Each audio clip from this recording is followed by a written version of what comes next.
is, you can't block it out, you know. And this is the horrible kind of mode that the U.S. has moved into, is where we really are trying to modify our visual reality and tailor make it so that we can have these kind of like customized experiences where we have our buds in our ears and our eyes are satisfied by the images that we want to see, and our tactile senses are gratified by the artificial surfaces that we build, and we're, like there's this fantasy arrangement of reality that is, taking place, and, for the privileged few, but nonetheless, that's what's happening.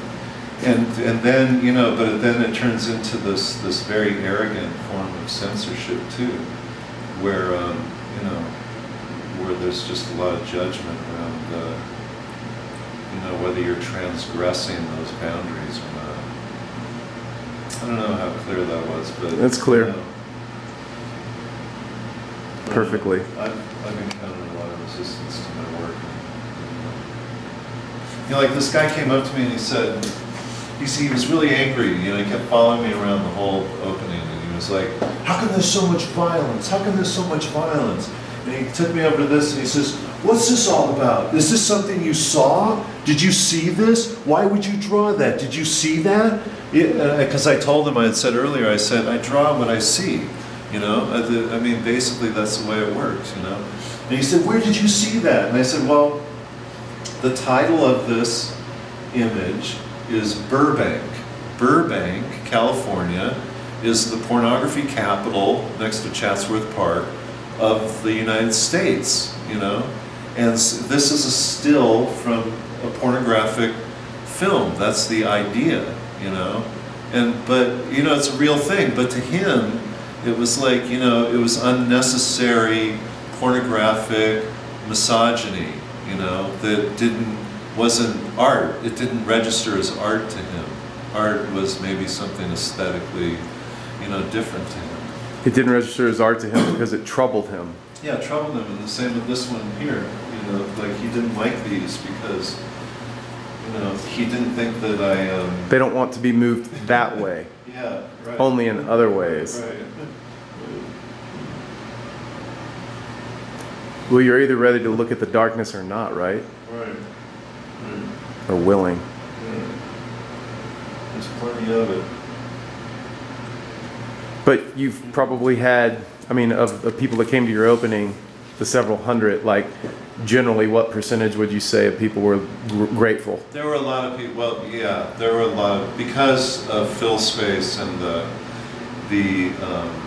mentality of the owner, Jamie, he really networked, and the people that, a lot of the artists that come to the shows here, a lot of the people that come to the shows here are artists themselves, and they're really,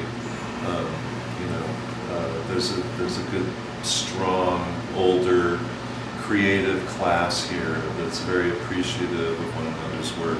And so I was grateful to have a show here because I get that kind of support from his clientele, So a lot of people came here that really did appreciate it, and they were really happy to see that this kind of work was being made. So I was happy about that. But like I said, I had a show in Santa Monica, and I had a woman just yelling at me in the middle of the gallery. Like, she was saying to me, "How could you do this?"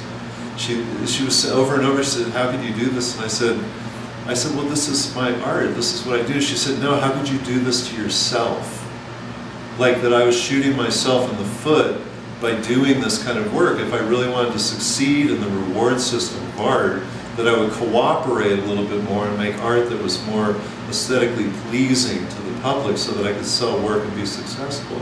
And that was her point, and it's just like, so, that's a whole different attitude. But that's there too, like people don't, there's a lot of complicity alive afoot in the art world, and a lot of compromise. That's pretty disturbing, and I guess, when artists say, I can't think of what to paint, I can't find the subject matter, things like that, or I don't know what to do. you know, that's part of it. They're constantly told in in art schools that they have to find, you know, some kind of a thing, you know, that resonates with the public, that becomes their brand. And then when they're branded, you know, then they can expand their brand, you know. And it's just corporate consumerism, you know. It's very disturbing. You know?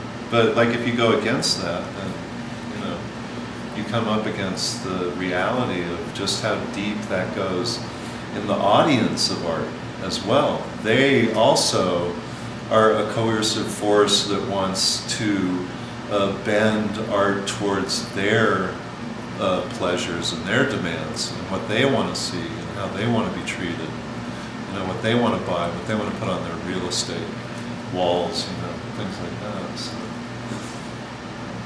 you know, because you can't have art without walls, you know. So there has to be real estate and construction, which means that, you know, there's a bourgeois class out there that's actually got a lot of power, you know, as far as like influence goes, you know, about what people make to put on their walls. So there's that. Anyway, but you know, there's a lot of joy in just throwing it all, you know, casting it all to the wind and just being able to play with the, you know, the mutable imagery of reality. You know, there's a lot of amazing stuff going on out there. And just, you know, like every moment is 1 trillion variations of something, you know. It's just like this unbelievable, you know, machine of spontaneous phenomena, just, you know, like erupting like a volcano every millisecond, you know. So there's plenty more in the future to draw.